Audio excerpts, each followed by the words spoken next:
All right, so I'm going to pass it over to Rhiana.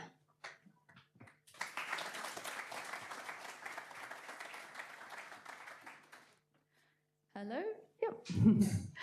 Anyway, so thanks for having me here today. It has been a little while since I've given a talk, so we'll see how we go. Today I'm going to be talking a little bit about making graphs. Personally, I love making graphs. I can't get enough of them. My background was in education and science and graphs and just making lots of data, getting lots of data and really making sense of it.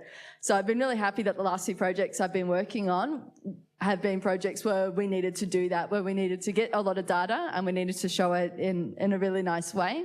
So I've been working with quite a few different ways to make graphs. This is the one I'm going to talk about today is one that I haven't really seen many other people do. I couldn't really find any examples of it. I couldn't really find any tutorials for it, but I thought it was just a really cool way to do it. So I thought I'd just share my experience and how I came to kind of the solution for the problem. Okay, so this is the challenge that was given to me. It was to make this graph.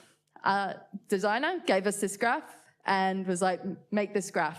So this is for a website where a person goes through, they answer about 100 questions, and then they get different scores and different metrics. It shows it on a nice graph. It has like underline filled. It's really pretty. And yeah, so that was my job. It was given to me to make it. So I had a few ideas of where to start, but I hadn't made anything like this before. So I had a look at a few of the options. One of them is the D3 library, which I'm sure most people have heard of. It's a JavaScript library where they just make fantastic graphs. You could lose like days just looking at all these graphs. There are so many of them. They're really, really pretty.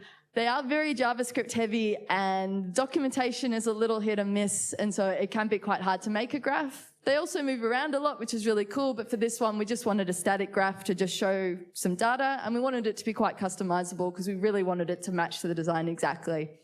So I didn't give it a go with D3. I kind of discounted that. I've also used C3 as well. C3 is a library that goes on top of D3.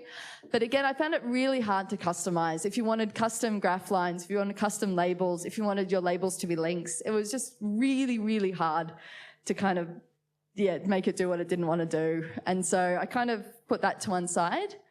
The other one that I haven't tried as well, but I saw a little bit of information on, was making it purely in the front end. So using HTML, using Canvas, using JavaScript and CSS and all those sorts of things to draw it for you.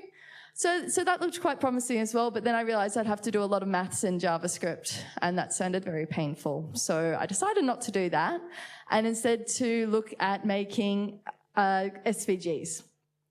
Now, SVGs, I've spent the last few years being completely baffled by SVGs because there are so many different ways that you could include them. You could have them as background images, you could have them as code, but you couldn't really read the code. It was really weird, there were lots of numbers, all those sort of things.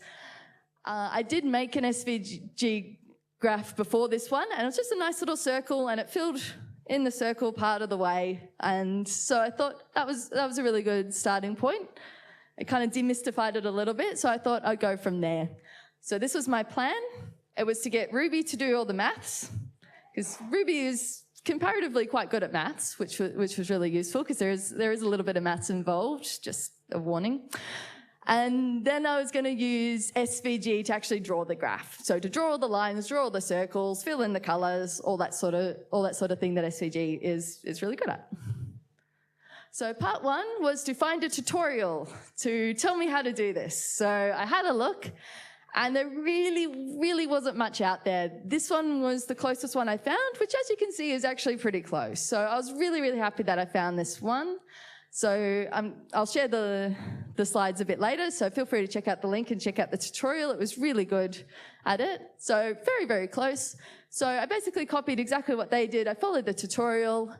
I only needed one line, so I just did one line, and then I looked at the CSS of how to make it look pretty and look at the same colors as we had. So I'll just share a little bit of the CSS, because this is one of the advantages of using an SVG, is that you can use CSS to style it and put all the colors in. And you can just have that in your normal ones. If you're using Sass, you can put variables in there. And so you can make it look really consistent. So the main differences is instead of border, you've got stroke. So there's stroke color, there's stroke by itself, which is the color of the border. You can put width, which is just the border width. And then fill is just the background. So it's pretty much the same. It's just a couple of different terminology. Same with the lines. You had the stroke again. So you put the stroke, you put the border color. To get my dashed ones, you just use stroke dash array. And then you can put how long you want your gaps, how long you want your strokes. And then the width, which I got really confused by, because in practical terms, it was kind of the height of the borderline. I don't know, it didn't quite translate for me, but the stroke width is kind of how tall the graph line is. So it was all really, really customizable. You can make it whatever color you want, however long your dashes you want. And then you could put text in there as well. It was just text elements. It looked exactly the same as HTML. And you could style it exactly the same as any HTML. The only difference there was you had text anchor instead of align text. But apart from that, you could have it however you wanted. Okay, so this is what I came up with after all that. And so it's looking pretty good. The numbers are all completely wrong, obviously, because it's just following like just a basic tutorial. And the first big difference was that I didn't have enough graph lines in this one. So that's what I was going to do first, because there's no real point trying to put the dots on there if the graph's messed up. So this is what the graph lines look like. Everything in SVG has these G elements around it. I'm not quite sure why. I think it stands for group, but I could be completely wrong there. Don't quote me on that. And then inside the G, you have all your related ones. So I'd have a G element around all my horizontal lines. I had a G element around all my vertical lines. I had a G element around all my circles, G element around all my lines that connected the dots. All those sorts of things had G elements around them. And so line is exactly what you'd expect. It's just a grid line. And then there's X and Y coordinates. So at the moment, it's incredibly static. It's incredibly fixed. This first line is going from it's X1, so it goes from Y10 at the top to 360 at the bottom, and it stays on the X1. If the X numbers were different, it would be diagonal. So I did a lot of playing around with this, lots of putting in different numbers and seeing where all the lines went. So this is what I did first, because I needed to make it quite big. I have 8 metrics, and I have it going from 0 to 100. Those are the scores that you could have. I've got different lines in there too. I'm not going to go over those. Those are pretty basic. Yeah, so my grid line started to take shape. I started to put in grid lines. Every time I put in a grid line, I would have to recalculate everything by hand. So I started off with my SVG being about 600 pixels or so. I spread it out to like 1,000. I put in lines, and I'd get to the end and the labels would be a little bit off. And I'd have to go back to the start, and I have to calculate them all again, this time with like a smaller gap in between. And it was a real pain. It took so long. And yeah, so I'm going to show how I tidied that up. So these are what some of the numbers are that I was talking about before. So this is how it came up. So the Y is from top to bottom. So the very top of your SVG is Y equals 0. And the bottom in this case was about 600. And then, so I had 40 being the first one, because it kind of meant 40 padding, and then each one after that was about 55 pixels. And then same going from left to right, started off at 0 over here, and then 113 for some padding, and then everyone after that was about 116, 119 pixels apart. So every time I had to add in a line, or every time a label was over, I had to go back and recalculate all of that, which was lots of fun. So lots of maths, lots of drawing on things, lots of calculator times. And so I thought, right, I'm going to put this into Ruby. I'm going to do embedded Ruby because I mainly work in the front end, so that's where I'm most comfortable. So that's where I started. And I just made a little loop. So for every one of my traits, every one of my metrics, I'm going to start at 113 because that's my padding. Be sure to put the point 0 because otherwise it treats everything like an integer and your calculations get really weird, as I discovered. So make sure to turn everything into a floating point by putting point 0. And yeah, so I got my G element around it, like everything else. Then it goes through all my different metrics, starts at 113, and then for each one, it just adds another 119 pixels. So if I had to increase it or decrease it, I could just change these numbers here. I could change these ones, for example. These ones were my static, so they were the padding at the top, padding at the bottom. So they just stayed the same for all these lines. And then these ones were my distance from the left and then all my ones in between. So if ever I needed to change this, I could go back, I could just change it in one spot. And so instead of having to calculate all 10 of my lines or whatever, I could just make a really quick change here. So yeah, so this made making adjustments really, really easy. And then I did the same for the other lines as well. So these are my X grid, and I did exactly the same with the Y grid. And yeah, so then it was starting to take shape. So after that, I had my grid lines all set up. Everything was really nice. It was all fitting quite well in my quite large area. And so next was getting some real data that I had and mapping it on there. So this is the sort of data as we've seen. So getting a score of like 18 or 20 or 90, anything like that, and figuring out whereabouts on the y-axis it goes. I had it pretty simple that it just went from metric 1, metric 2, and so they just went in order. So that was pretty simple. It used the exact same equation as I did before to work out my X lines. And then I had to figure out how far up the graph it went. So again, really, really similar to before. I've got my G wrapper around it, and instead of lines this time, I've got circles because I'm drawing circles. So I'm really hoping this is demystifying it a little bit. It took me a long time to get to this point. And these circles, it's pretty much exactly the same. You've got your X and Y coordinates, and they show where on the graph to put the circle. You've got your data value, which is where you put in the score of what the person got. And then you've got the R value, which is the radius, so how big you want your circle. So it's really getting there. So the X ones, so they're just the exact same ones as the X grid. So I'm going to get those the exact same way. And then the real challenge is finding out these Y ones. So I'm just going to go through how I calculated those ones. Again, starting by hand, I did it in a few different ways. This is the way that I got to that I think makes the most sense, but we'll see. So here's my loop that I use to figure out the X and Y coordinates of all my circles. So the X coordinate one is exactly the same. It's got the same numbers. It's exactly the same method as before. So it is just this Y one, which is figuring out how. So this is what it looked like. So it might look a little bit random at the moment. So you might be feeling a bit like this. Just, what are all these numbers and where did that one come from? And yeah, so I'm going to try and explain it. I took a few goes trying to explain this because it kind of worked in my head, and I'll see if I can get it to work in yours. All right, so if we zoom into this graph, if we go down to this bottom left-hand corner, we've got our score 0. So, and if we look up to 10, 10's nice, it's a nice divisible number. So we're looking at just that corner there. If we look at the Y coordinates at 0, it's 596. This could be anything. Eventually I put all these into variables. And then if we go up to 10, that's at 541. So what we can do for this is a little bit of ratio. For every point we go up, Y coordinate goes down by 5.5 pixels. So this is the ratio I got here. So this equation is 596 because that's the bottom, and then whenever you go up by 1 point, the number decreases by 5.5 pixels. So you get 5.5 times whatever score you got, say 42, and then you go 596, which is the bottom, and you minus that amount, and it shows how far up on the graph you go. So this was really good. After I figured out that you did have to put the point zeros and you had to make everything fractions, otherwise nothing worked at all. And then I had to do all the rest. So I had my circles.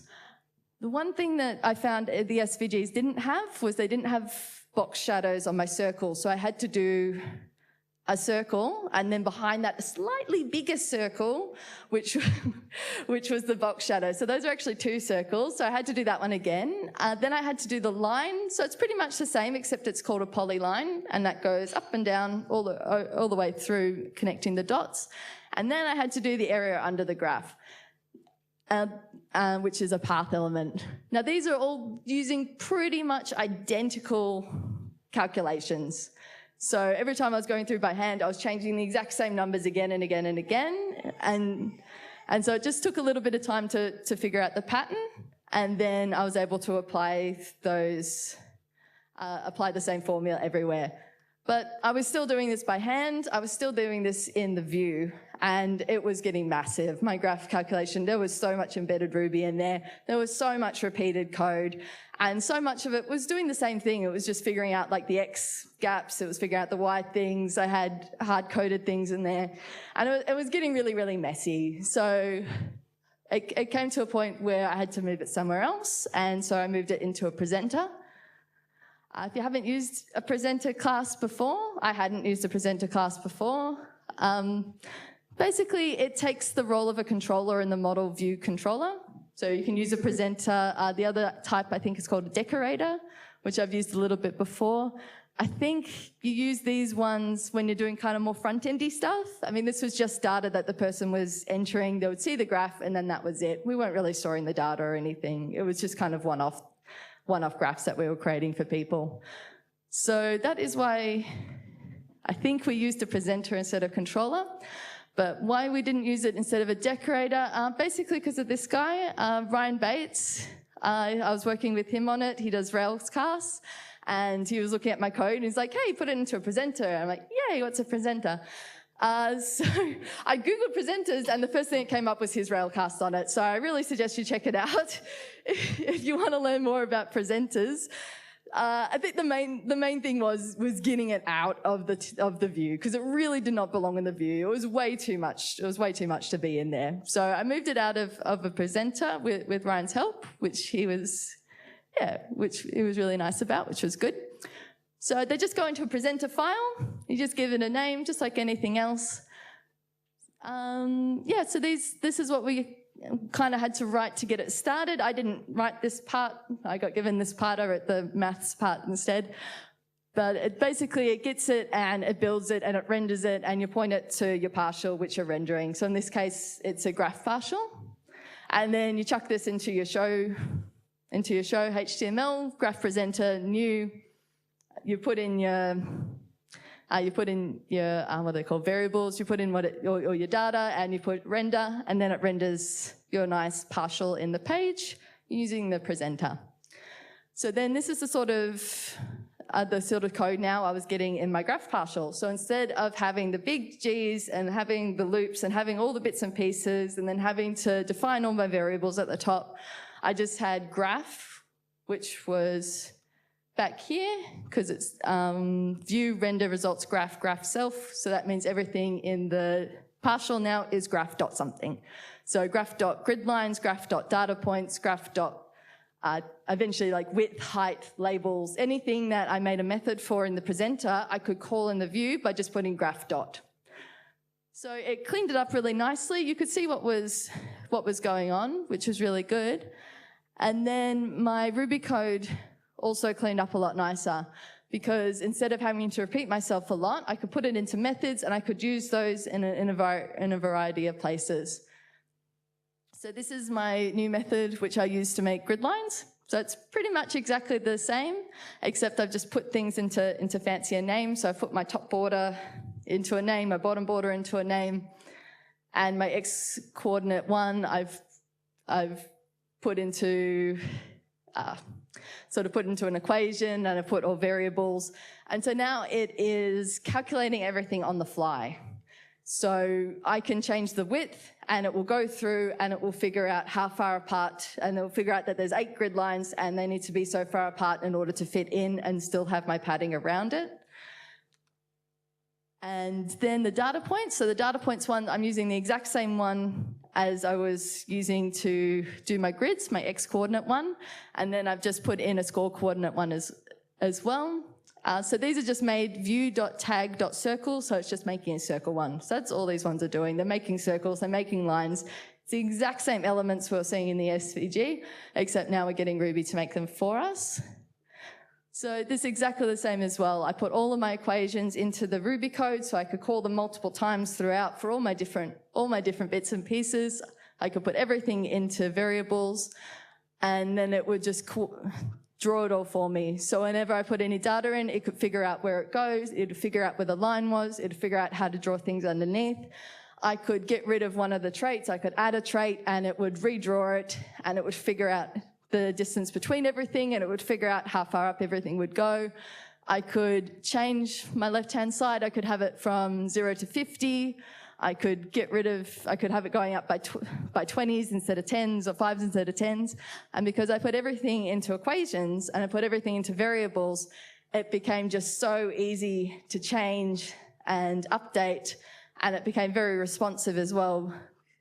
Because you could really make the browser small, and it would still draw nicely, and you could save it, and you could save a copy of your SVG, of your graph if you really wanted to. And I just found it, yeah, just a very, very customizable. I've since gone on and I've done a few more like this with lots more lines and lots more bits and pieces, and I've done the same method as well for column graphs, for circle graphs, for all those sorts of things, and I've just found it a really nice way to draw graphs. Thanks.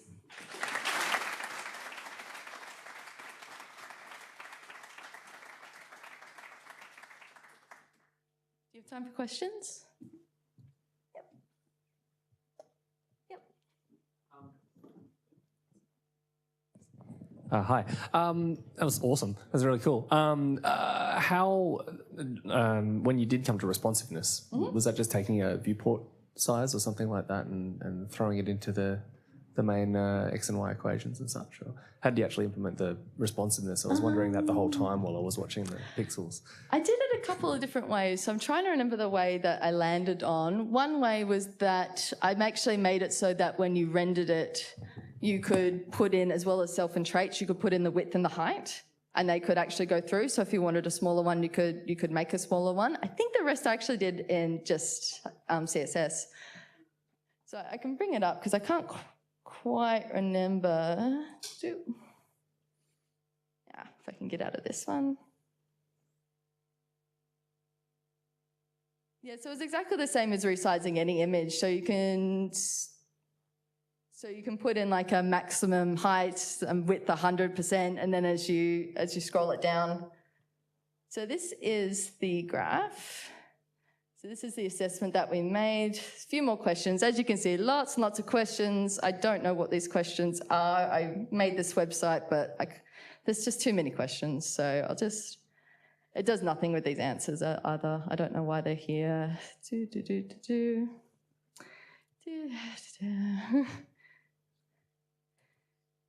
many questions. I've had to go through this so many times. I really should have written something to do it for me.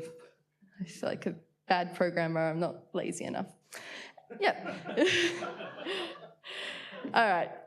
So yeah, this is it. So it gives you all your information here, and then it plots it on your graph here. It has all your nice little bits and pieces up here. Has all the things there, and then let's see if we can. And then as you don't use the touchpad very often, and then as you decrease it, it just gets smaller.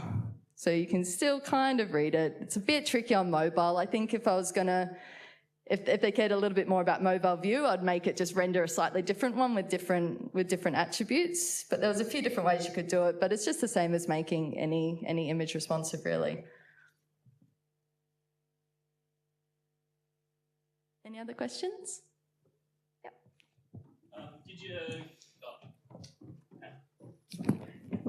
Did you kind of get angry that you couldn't position things relatively?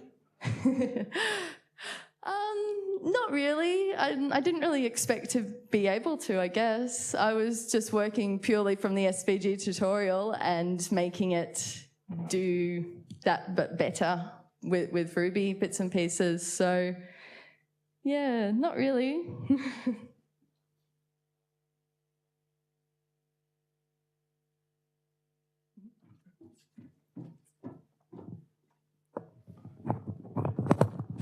Would there be a way to have the data value of the point show up when you hover over it? Oh, yes, I do have that. Ooh, haha. Thank you. I've used the tooltip one here, and then I've actually got this in my Ruby code. So when I'm generating the circles, I've just got a little bit of tooltip there, and it gets the part of the top, and it gets the score, and it just puts them together in the tooltip. It does it all dynamically. So, yeah. How does the tooltip work? Like, what makes it actually show up?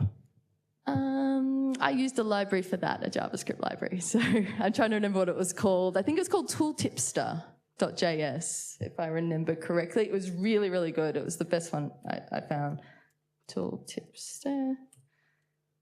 Yeah, it's purple, so I must have used this one. This is what I used for it. I found it really, really good. It was just really lightweight, and I could put it right into my SVG code. It's just right in the circle tag as like data elements, and then it takes it out and it does the nice tooltips for you. So I recommend this one too.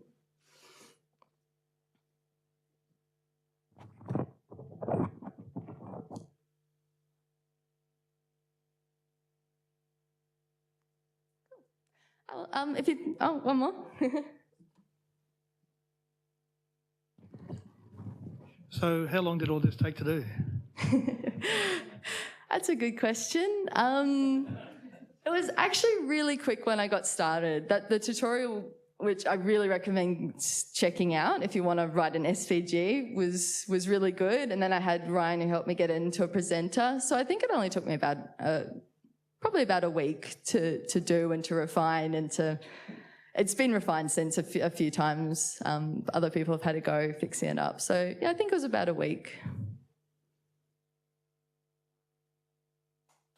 Cool. Thank you.